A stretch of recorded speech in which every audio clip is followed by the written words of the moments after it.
제가 이번에 본 논문은 그 자율주행 자동차에서 이제 화면, 그러니까 비전 인식에서 쓰이는 방식인데, 이제 자율주행을 할 때 밑에 도로를 인식을 해야 되잖아요.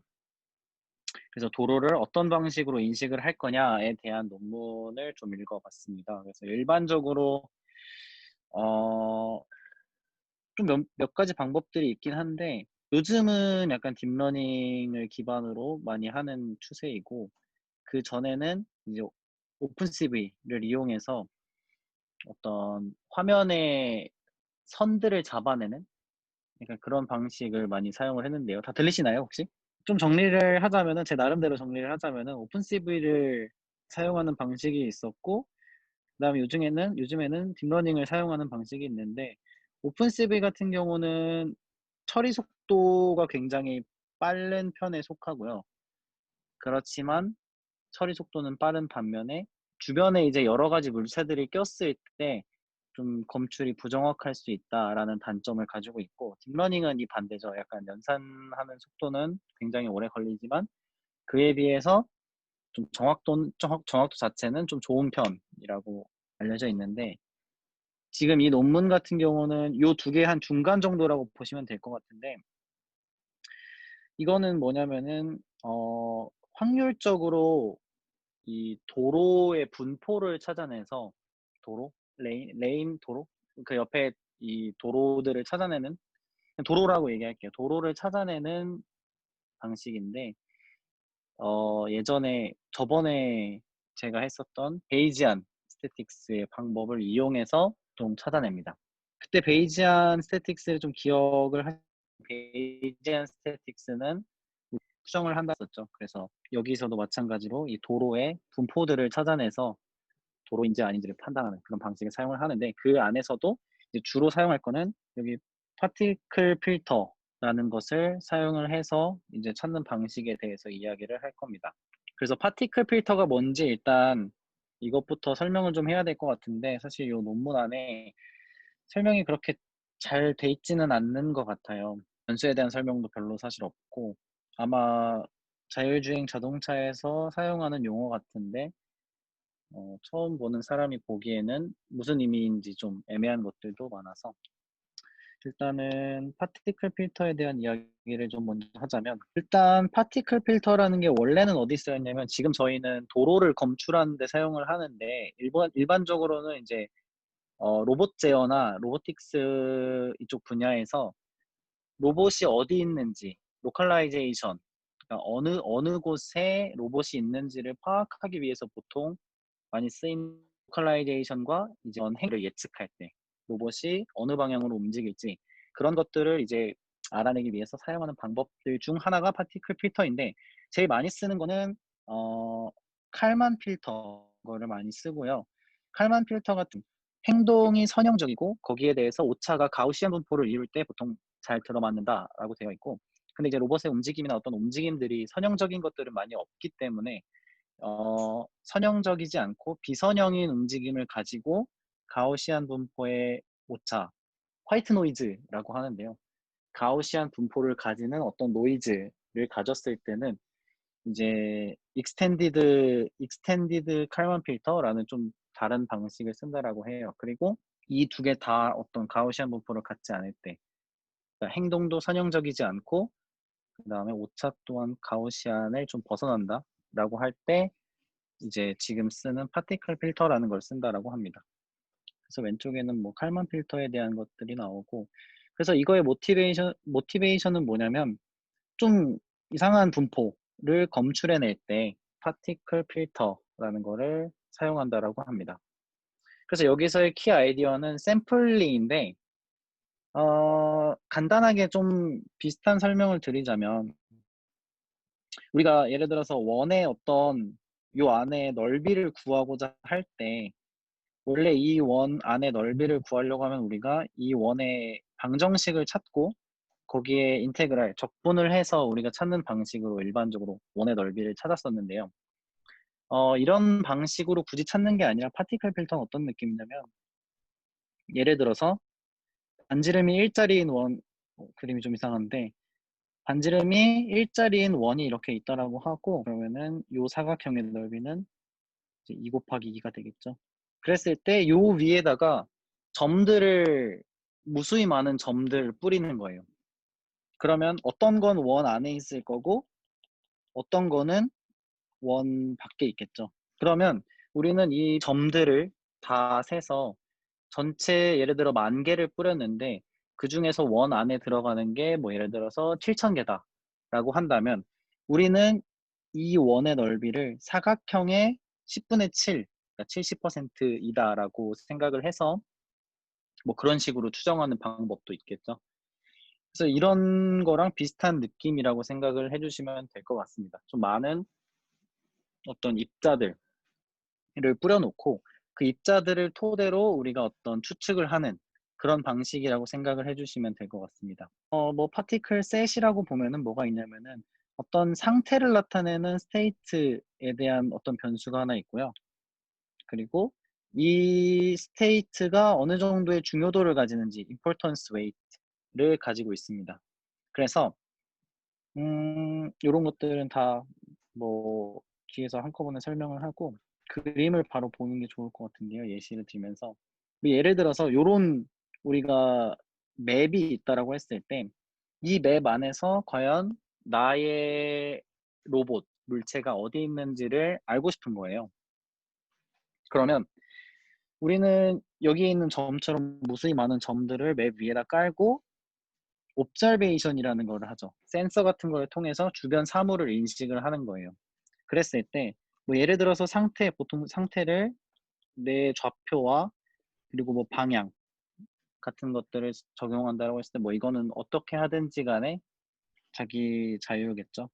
어떻게 하면 잘 찾을 수 있을지에 대한 어떤 상태 X를 만들어내는 거는 본인의 역량이고 예를 들어서 뭐 X, Y와 V 이걸 놓고 방향을 놓고 했다라고 하면은 이 무수히 많은 점들을 토대로 나와 비슷한 상태를 가지고 있는 애들을 뽑아내는 거예요. 그래서 그 분포만큼 업데이트를 해주는 겁니다.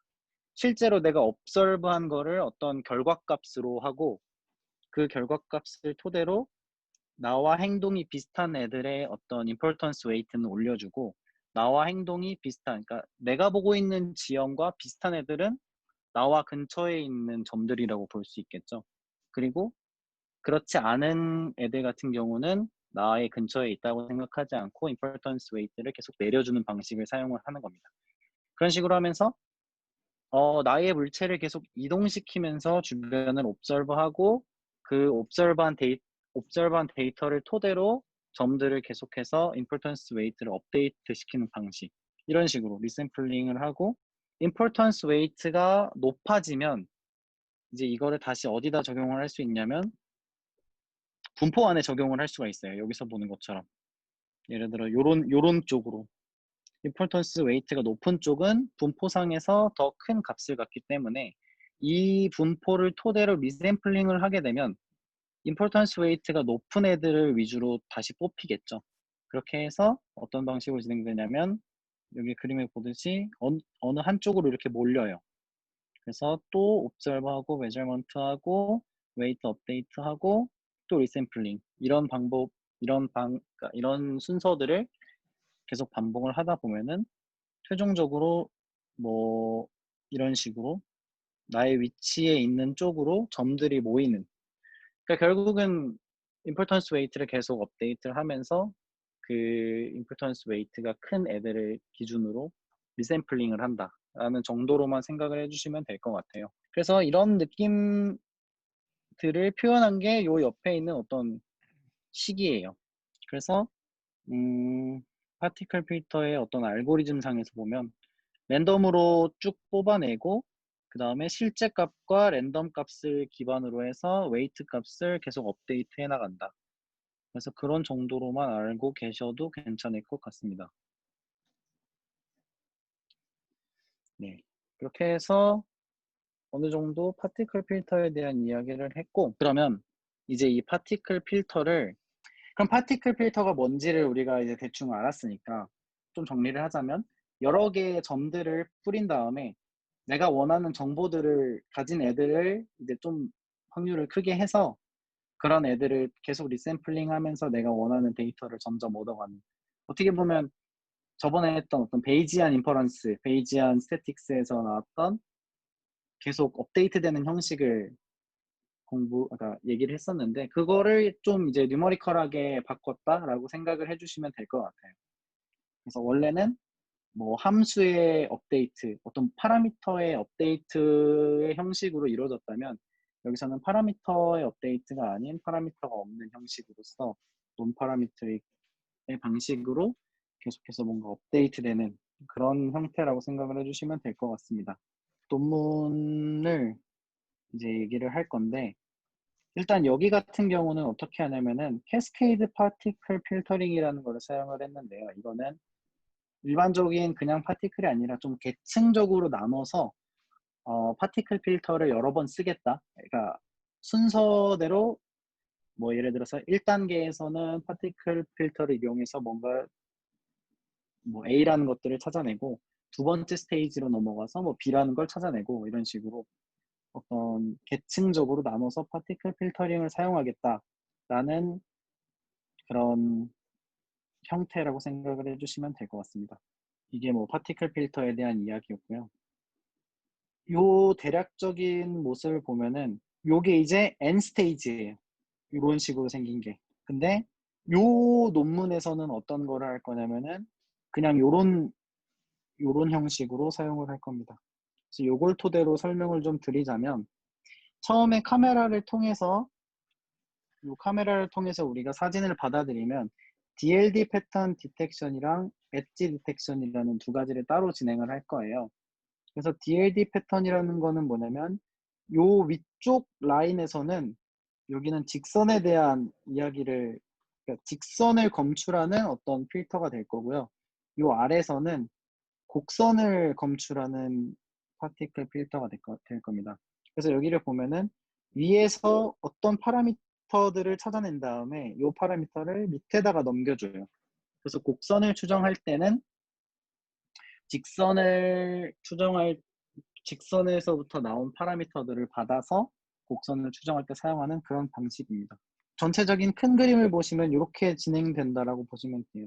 처음에 피처를 뽑아내고, 그 다음에 뽑아낸 피처들을 이제 메저먼트 하는 모델에다가 넣어줘야겠는데, 그 모델이 두 개로 갈라져 있는 거예요. 그래서 첫 번째로는 이따 뒤에서 DLD 패턴이라는 거를 설명을 하겠지만, 직선을 검출할 때 보통 쓰이는 방식으로 직선을 검출해서 첫 번째 모델에서 파라미터가 나오면 그거를 밑에 있는 두 번째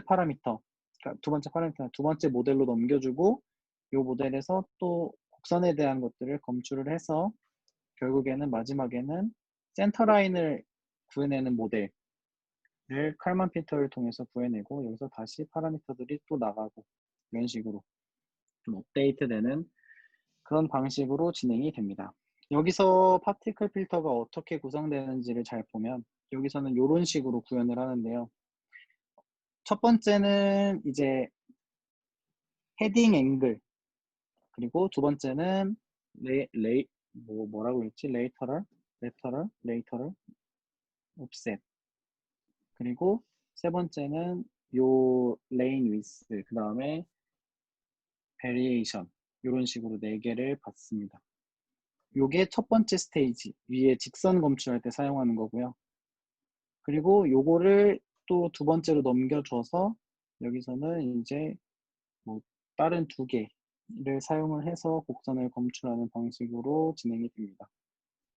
그리고 여기서 받은 거를 이제 프리딕트 모델에 집어넣어서 요 X 스테이지, 그러니까 X 스테이지가 아니라 이런 파티클 X들에 대한 어떤 움직임을 예측하는 거죠. 어떤 선형적인 움직임이 있을 것이다라고 생각을 해서 여기는 아까 전에 마지막에 칼만 필터를 통해서 검출한다고 했는데, 이런 식으로 XT와 XT 플러스 1 사이의 어떤 선형적이고 가우시안 분포를 가지는 오차를 가진 어떤 식을 하나 만들어서 이런 식으로 모델의 움직임을 추정한다라고 생각을 해주시면 될 것 같아요.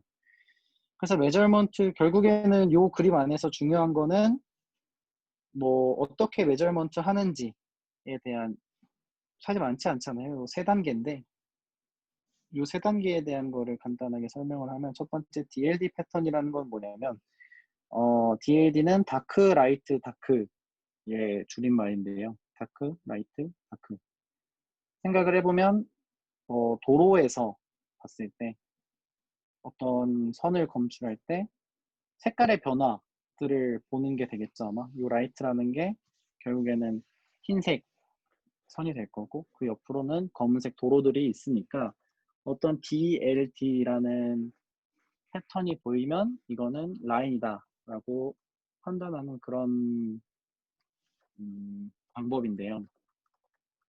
근데 이 방법을 그래서 처음에 이렇게 적용을 하는 겁니다. 이런 식으로. 뭐 수식적으로 보자면은 어떤 포인트로부터 왼쪽으로 K개만큼의 평균을 구하고 오른쪽으로 K개만큼의 평균을 구하는 거예요. 그래서 그거를 보면은 이런 식으로 봐주실 수 있습니다. 어떤 네 점을 기준으로 오른쪽 K개, 왼쪽 K개의 평균을 구했을 때 그 평균들의 차이가 어느 정도 스레시홀드 이상으로 난다라고 하면은 이제 그 부분에서 어떤 색깔의 변화가 이루어졌다라고 우리는 알 수 있겠죠. 그래서 그 스레시홀드 이상으로 크다라고 하게 되면은 라이징이라고 하고 그 다음에 마이너스 스레시홀드보다 작다. 그러니까 차이가 크게 난다. 그러니까 차이가 뭐 증가하면서 난다. 그리고 감소하면서 난다. 이런 거에 따라서 라이징이나 아니면 폴링 엣지라는 거를 판단을 하게 됩니다. 그래서 이런 것들을 쭉 판단을 하게 되고 그러면은 결국에는 여기서 ER이나 EF로 판정된 애들은 어떻게 보면은 라인에서 변화가 있는 부분들을 이야기할 수 있겠죠. 그래서 이런 부분들을 검출을 해내고 그 다음에 이제 이런 것 ER과 EF를 실제 화면으로 그러니까 우리가 화면으로 보는 건 이렇게 생긴 화면인데 이 비전을 실제로 봤을 때는 이런 화면인데 이거를 인버스 퍼스펙티브 매핑이라는 방법을 사용해서 우리가 바로 위에 있는 이렇게 생긴 도로로 바꿔주는 방식이에요. 지금 그림에서 보면 이렇게 그림이 그려져 있잖아요. 요 밑에 여기를 보시면 지금 도로는 원래 이렇게 생겨 있는데 이거를 우리가 카메라의 앵글 등을 통해서 좀 그릴 때가 그냥 위에다 그릴게요. 자동차가 이렇게 있고 우리가 화면을 이렇게 바라보고 있으니까 우리는 요만큼의 도로들이 보이는 거잖아요. 근데 잘 보면 우리가 여기에 있는 어떤 각도들을 사용하게 된다면은 요 부분을 거꾸로 인버스 매핑을 통해서 이렇게 어떤 모이는 형태의 그림을 인버스 매핑을 통해서 이렇게 일자로 펴줄 수 있습니다. 그래서 이렇게 일자로 펴주는 방식을 인버스 퍼스펙티브 매핑이라고 하는데 이런 식으로 이미지 상에 있던 좌표를 리얼 월드 상의 좌표로 바꿔주는 어떤 여기서 쓰이는 H라는 매트릭스를 이용해서 우리는 리얼 월드 X로 이동시킬 수 있습니다. 그래서 이런 거를 IPM이라고 하는데 그럼 리얼 월드 상으로 이제 올라갔으니까 요 F는 우리가 떨어지는 거였고 그 다음에 R은 올라가는 그러니까 폴링에서 라이징까지의 넓이가 일정 그 스레시홀드보다 작게 될 경우 우리는 여기를 레인이라고 볼 수 있겠죠. 그래서 폴링과 라이징 사이의 거리가 어느 정도보다 작다라고 하면은 우리는 요 사이에서 여기를 레인이다 라는 그런 식으로 판단하는 방법입니다. 이게 직선을 검출하는 방법이었고요. 그 다음에는 곡선 검출은 정확하게 이렇게 한다는 얘기는 아닌 것 같은데 이런 방식으로 한다라고 나와 있는 것 같아요. 그래서 어떤 방식이냐면은 클로소이드 레인 모델이라는 게 있는데 클로소이드라는 거는 이제 거리가 멀어질수록 어떤 곡률이 증가하는 그런 커브라고 하는데 네. 이런 식으로 여기 보시면은 클로소이드의 요 왼쪽 이용 밑에 보면은 요 빨간 부분 있죠. 요 붉은 선이 클로소이드 구간이라고 하는데 보면은 파란색이랑 녹색 사이에 여기 이렇게 연결해주는 부분이 있죠. 요 부분을 클로소이드라고 한다고 하는데 뭐 이런 식으로 여러 가지 클로소이드 관련돼 있는 수식들을 이용해서 아마 함수적으로 그 사이에 뒷부분에 있는 곡선 부분을 그러니까 검출하는 그거에 대한 어떤 함수 값을 찾아내는 방식으로 여기서 나오는 클로소이드 레인 모델을 사용을 하는 것 같습니다.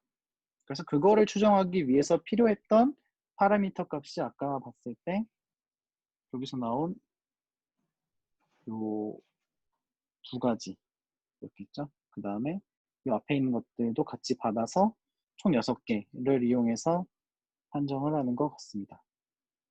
그렇게 해서 다시 이제 이런 식으로 우리가 여기까지 본 거죠.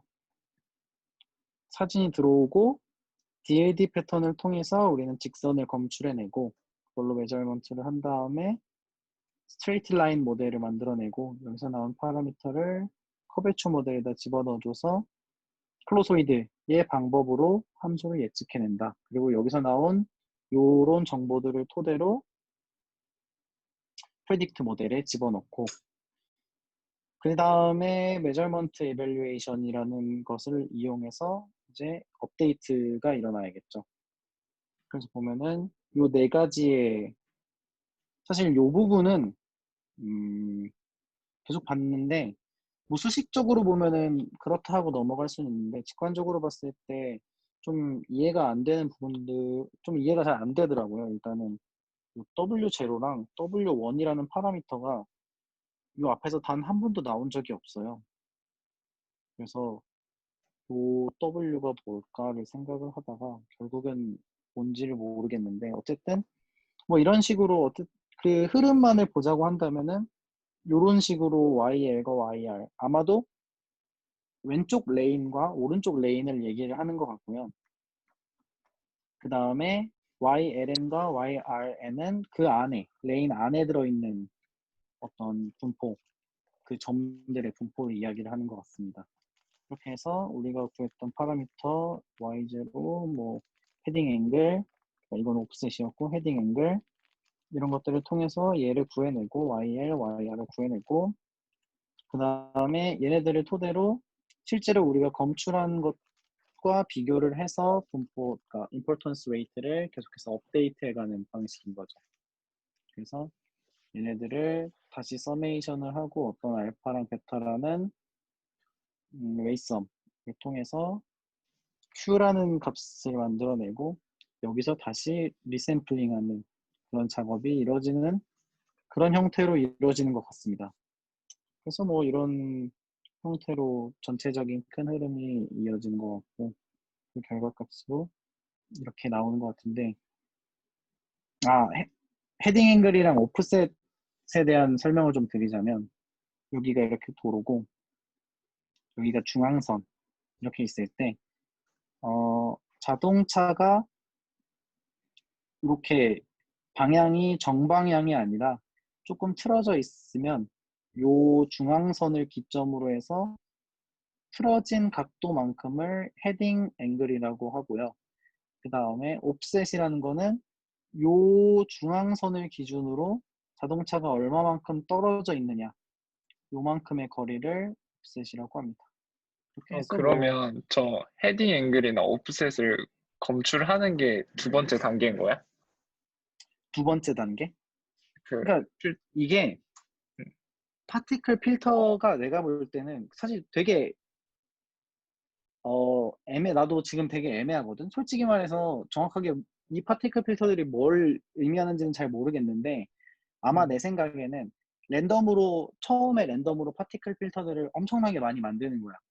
그 안에는 다양한 헤딩 앵글을 가지고 있고, 뭐, 다양한 뭐 여러 가지를 가지고 있는 애들이 있고, 그런 음, 애들 중에서 이 내가 메저먼트 한 거를 기준으로 메저먼트가 아니지. 옵저베이션 한 거를 기준으로 그러니까 내가 막 레인을 실제로 탐지를 했잖아.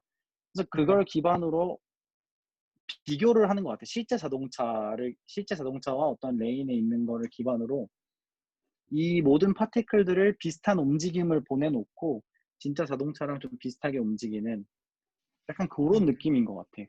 그러니까 자동차의 움직임을 토대로 뭐지? 요 레인의 움직임을 알아내고 그 레인의 움직임이랑 비슷하게 움직이는 파티클들을 계속 뽑아내서 음, 임폴턴스 웨이트를 계속 업데이트하는 방식.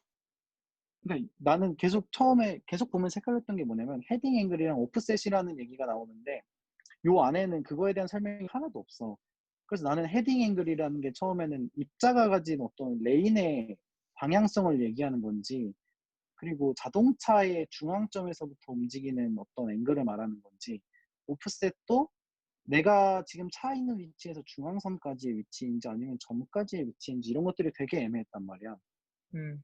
근데 요 안에서는 없는데 일반적으로 어떤 자동차 제어, 그러니까 자율주행 자동차 쪽에서는 대부분 헤딩 앵글이나 이런 얘기들을 뭐라 해야 되지? 그냥 비슷한 의미로 다 쓰는 것 같더라고. 그래서 그쪽에서는 다들 이런 식으로 쓰고 있는 것 같아. 자동차의 각도랑 그리고 실제 요 중앙선에서 떨어진 거리 이런 것들을 이야기를 하는 것 같더라고 근데 보니까. 그런 거는 이미 우리가 도로가 어딘지 알고 있을 때 측정할 수 있는 것들 아니야? 그치. 근데 이제 여기서의 목적은 뭐냐면 만약에 도로가 사라졌을 때, 그러니까 불안정한 상태에서 도로가 예를 들어서 갑자기 레인이 지워질 수도 있잖아. 음, 그렇게 됐을 경우 만약에 오픈 CV로 그냥 탐지를 하게 되면 음, 당장에 옵저베이션을 할 수 없는 상황이 와버리잖아. 아, 거기서 만약에 레인이 옆쪽에서 사라져 버리면. 그치만 내가 이거를 어떤 시계열적인 분포로서 가지고 가게 된다면 중간에 레인이 잠깐 사라지더라도 내가 어느 정도는 추측을 할 수 있게 되잖아. 요런 내 실제 아, 레인이 요만큼 있고 만약에 끊어졌다 하더라도 요 중간에 있는 부분이 우리가 바로 우리 시야에서 사라지는 게 아니라 어느 정도 분포적인 경향을 띄어서 이렇게 이어져 있을 것이다. 라는 어떤, 그러니까 이 논문 목적 자체가 확률적인 방법으로 그런 불안정한 상황들에 대해서 로버스트하게 만들어 보자. 그러니까 레인을 좀 로버스트하게 탐지를 해보자라는 게 주 목적이었어 이게. 그래서 아마 그런 목적으로 음, 이렇게 사용을 하는 것 같아. 그러니까 그렇게 생각해도 되나? 무슨 다이나믹 시스템에서 스테이셔널한 부분을 우리가 찾겠다 이렇게 생각하는 거 같은 건가? 그렇게 볼 수도 있을 것 같아. 어쨌든 도로는 좀 네가 말한 대로 이렇게 크게 막 많이 바뀌지는 않잖아. 음, 우리가 계속 만약에 자동차가 빠르게 움직인다 하더라도 결국에는 우리 시야에서 보이는 레인 자체는 그렇게 크게 바뀌지 않으니까 그런 것들을 이용해서 분포를 찾아내고 그 분포를 기반으로 만약에 불안정할 때도 좀 그렇게 추측을 하는 그런 방식인 것 같아. 내가 봤을 그럼 때. 그 분포는 그 주행할 때 계속 학습을 하는 거야? 그런 것 같아, 보니까. 내가 볼 때는 이게 계속해서 업데이트가 안 되면 여기 결국엔 프리딕트 모델이라는 거를 사용을 하잖아, A라는 거를. 음, 근데 A라는 게 한쪽으로 계속해서 수렴할 것 같지는 않아, 내 생각에는. 음, 왜냐면은 오른쪽 커브로 돌 때랑 왼쪽 커브로 돌 때는 완전히 레인의 형태가 바뀌잖아. 음. 그러니까 아마 그 전 몇 개들을 기반으로 계속해서 업데이트를 하는 것 같아, 내 생각에는. 그럼 프리딕션을 언제 해야 될지는 어떻게 알아? 아니면 계속 프리딕션을 하는 거야? 계속 하고 있는 것 같아. 계속, 그러니까 어, 매 순간 프리딕션을 하고 메저먼트를 하면서 A를 다듬고 계속 이렇게 하다가 어, 만약에 없는 경우에도 결국에는 메저먼트가 없다 하더라도 우리는 움직임을 할 수 있게 되는 거지. 그렇게 될 경우에는. 움직임 자체는 계속 프리딕션을 기반으로 하는 것 같아. 그러니까 내가 그러면 실제로 음, 내가 6번 본 레인을 그림이 기반으로 계속 하는 게 아니라 6번 피겨 6번 그림? 이게 음. 계속 프리딕션을 하고 있는 건가? 그러면? 그, 그러니까 결과적으로 보면은 요런 그림이래. 여기 있는 요런 그림.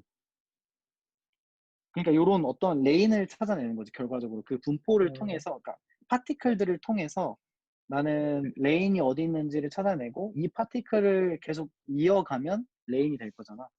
그래서 음, 여기서 보면은 요런 파 이거 요런 부분 있잖아. 요런 부분. 음, 이런 부분은 중간중간에가 비어 있는데 지금 요 하나의 직선으로서 우리가 레인이라고 인식을 하고 있잖아. 요렇게 전체적으로. 음, 요런 부분을 얘기하는 것 같아. 그래서 요런 음. 파티클들을 가지고. 근데 이게 2015년도 논문이야. 2015년도. 지금은 아마 더 많이 발전을 했겠지. 자율주행 자동차가. 그래서 뭐 요런 식으로 그림도 나오고 요런 식으로 나오고. 그래서 이런 식으로 해서 뭐 대충 어떻게 비전 인식을 하는지 자율주행 자동차에 대해서 그런 거를 알아본 그런 논문이었습니다. 혹시 다른 분들 뭐 질문 있으신가요? 그러면 만약에 이 음, 메커니즘을 다른 데 예측을 음, 한다고 하면 우리가 뭔가 음. 뭔가 계속 옵저브를 연속적으로 할 수 있으면 이런 예측을 딴 데도 쓸 수 있잖아. 그치. 실시간 처리가 가능하면 가능하겠지? 그러면 만약에 주식 같은 데면 어떻게 사용을 해야 돼? 주식 같은데? 주식 아니나 무슨 날씨를 예측한다든가 막 그럴 때. 글쎄, 그렇게 하면은 아마 여러 개의 파티클을 만들어 놓고 결국엔 그것도 분포를 찾아가는 방식으로 하지 않을까, 그거는?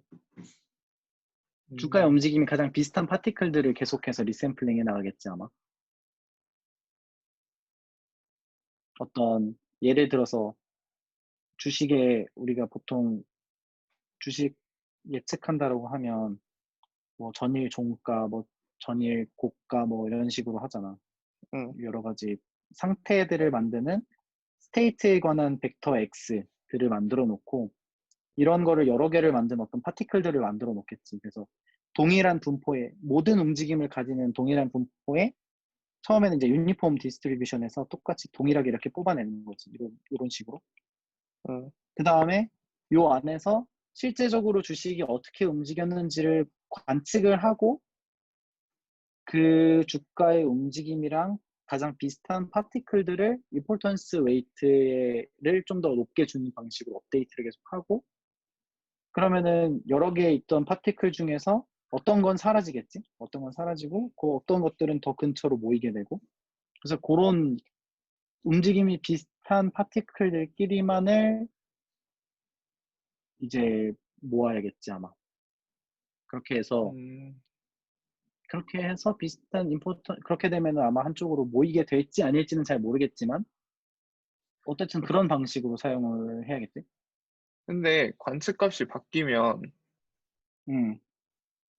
그러니까 저게 아예 하나로 수렴해버리면 관측값이 바뀌어도 결과가 바뀌지 않는 거 아니야?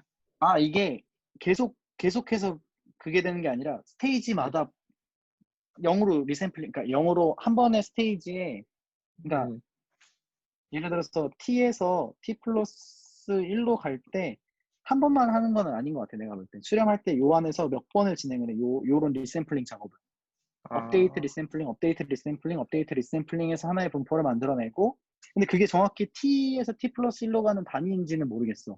그거는 어느 정도 단위로 할지는 아마 내가 설정을 해줄 수 있을 것 같은데 음, 그런 식으로 몇 번의 이런 업데이트 과정을 아, 거친 다음에 하나로 수렴을 해내고 그 다음 걸로 가면 다시 또 유니폼 디스트리뷰션으로 먼저 뽑아. 다 0으로 만들어 놓고 거기서 나온 데이터들을 토대로 관측한 값들이 토대로 또 웨이트를 업데이트를 하는 방식으로 하고 그 다음 거기서 예측을 하고 약간 이런 방식으로. 근데 이제 연산량이 많지 않다 보니까 빠르게 처리를 할 수 있는 거지. 그러니까 매 스테이지마다 베이지안 포스테리어 아 구하는 것처럼 맞아. 하는 거다. 아 맞아. 매 스테이지마다 계속해서 처음에 리셋 해놓고 거기서 베이지안 식으로 계속해서 그 업데이트하고 또 리셋하고 약간 이런 방식으로.